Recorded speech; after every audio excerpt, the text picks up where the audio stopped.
next day, and the next day, and the next day, and the next day, and the next day, and the next day. Phone call, Mr. Plankton. And the next day, and the next day, and the next day, and the next day.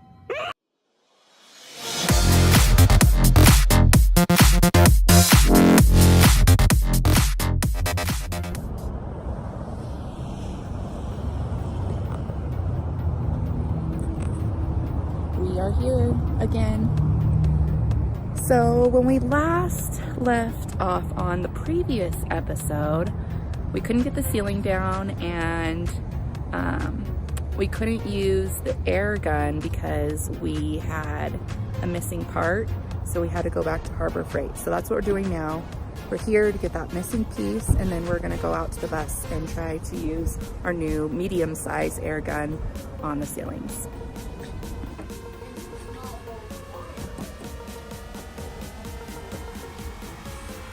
What you looking at?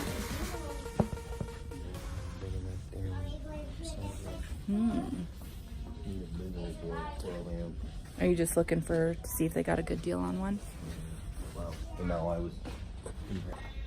could probably hold this for a day, cut me through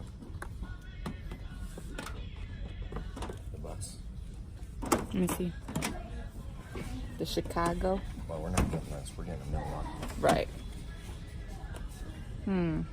This is the piece we needed. Parts. In a couple weeks, we're buying that sucker. Couple weeks. So that nice man who just helped me purchase my item in Harbor Freight just said that he liked my hair color, and I said I do it myself from color from Walmart. That's probably cost like 10 bucks, called Splat, and it's actually like faded and I need to redo it again. So the fact that people still compliment me on my hair color is so cute. So thank you, nice little man at Harbor Freight.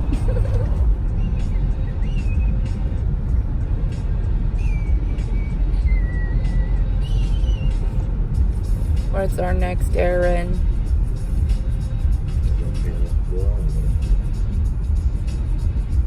Then what else? Your grandma's? Lunch? The bus? Woohoo! We have dreams of a double-decker bus with people. The Boho bus is double-decking. Double-decking. So I thought I'd talk about a little bit about why we are doing what we are doing with the bus. So I am from Arizona. That's where I grew up. Born by the beach, grew up in the desert, LDS. And my father was a police officer. And we lived in Yuma half my life. And then when I was to become a little teeny bopper, my parents decided that Yuma was a little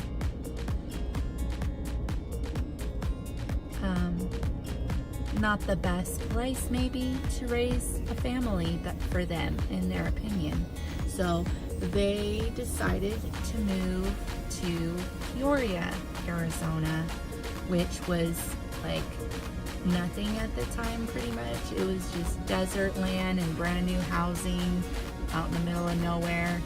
And my dad got to transfer over there, so he continued being a police officer, obviously. Anywho, finished growing up there, decided that at about 17-ish, I didn't really like the ways of the church. Well, let's back up. I was never into the church and its full belief system. And there's the husband. We'll continue this later. Hey. Everything go all right? Yeah. There's gas station over there. I love the quality of picture. I look very glowy though right now. glower. I'm glowing. Is that just me? There we go. My damn emergency lights on. Yeah, you did. The phone Trying to did. grab the phone. The phone did. Ooh. If I have to sit here and hold the phone, that's pretty bad news. Yeah, because we're driving. Okay. I just made it through the busiest stop sign Yeah, you in did. Idaho. Like that. You did it Or like Idaho a Falls. champ. Yep. I hate that area too. Like pulling out in that intersection. It's the worst.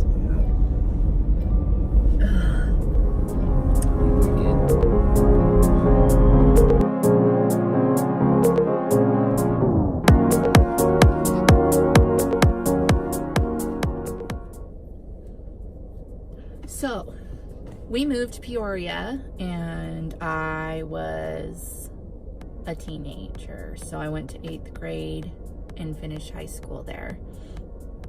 And my parents were active in the church. I didn't like to go to church. I was never like friends.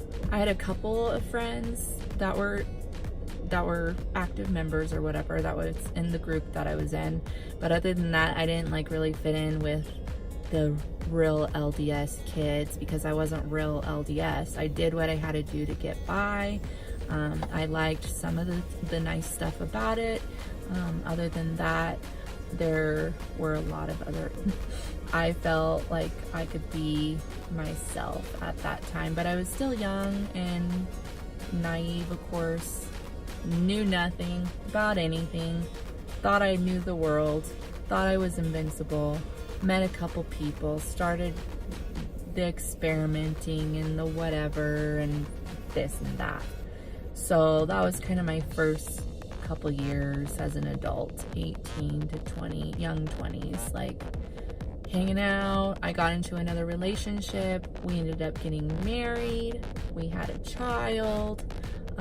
But things didn't work out with him. So I stayed in the area. That's where I met my current husband, and who is the father of my second child, my daughter. And we've been together ever since. And that's been about 6.5 years. So a lot's happened in the last 6.5 years. I've struggled myself with family problems, my own problems, mental health problems, addiction problems, relationship problems, lots of problems. So I think when you're going through problems, you reach out into what makes you feel better, and traveling has always been my thing. And seeing the world and just sitting on a beach and feeling free and feeling like, I don't know, it's just the craziest feeling. It's hard to describe. And I've always wanted to travel, and I still do. However, I wanted to incorporate a lifestyle where I could travel and see different things. So I think through my struggles, like through my years of struggles in the past, like that was always in the back of my mind as something I wanted to do. I wouldn't say I'm environmentally friendly, but I'm definitely environmentally cautious. Like, I'm curious. I'm interested in gaining more knowledge about problems we have or things we can do to improve our lifestyles or our living styles. So that's always been something I've been interested in for a few years now. And a while back I created a page on Facebook called Boho Wanderer that's kind of dedicated to all that. And so I did that a few years ago.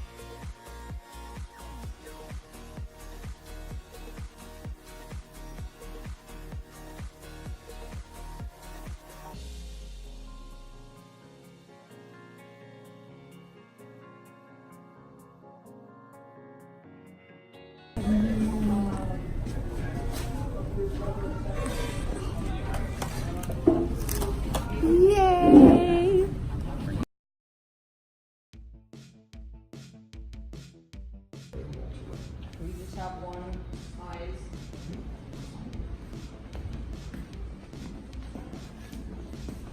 See, no one I wanted to buy.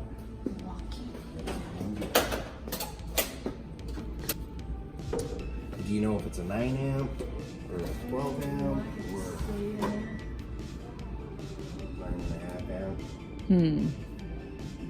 Which is probably what we already got on the bus, right? That one.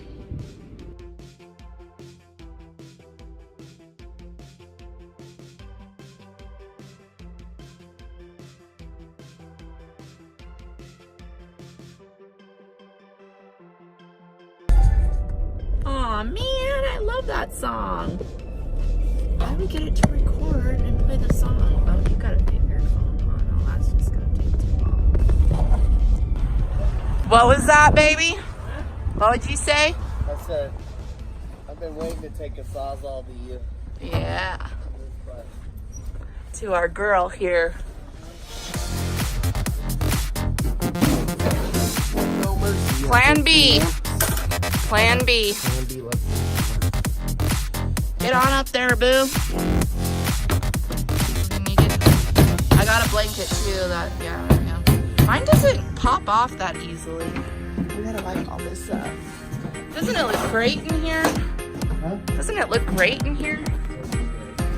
Where are we starting?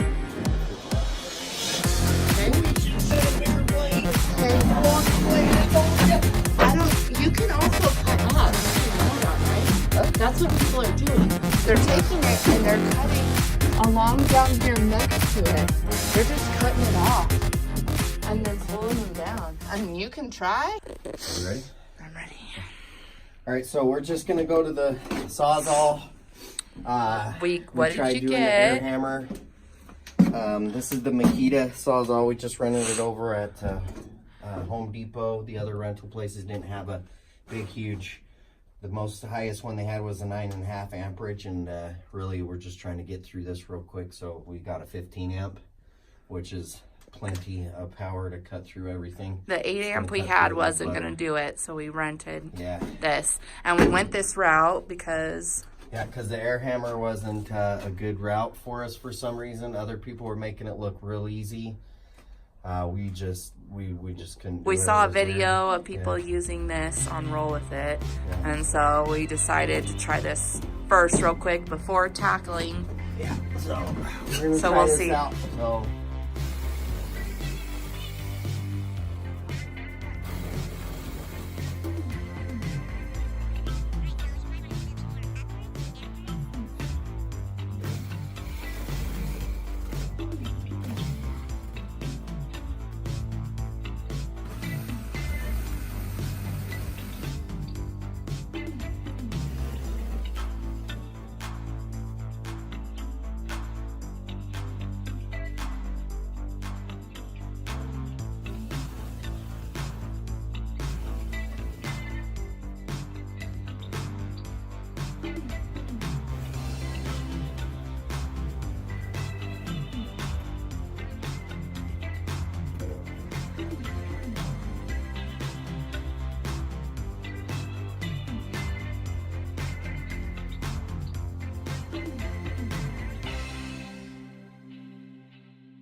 All right.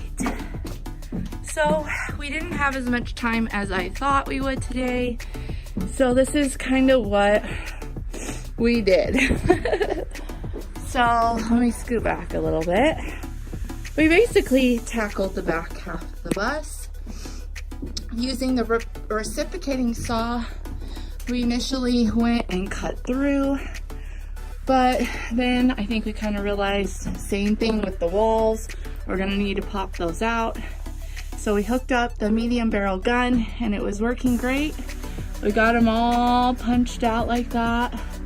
So you can see, and it's like that all the way back. All of it's punched out. So now we just kind of need to keep popping it off. And that's what we're gonna do. So we got the back half of the bus done right there and we'll just keep working on it.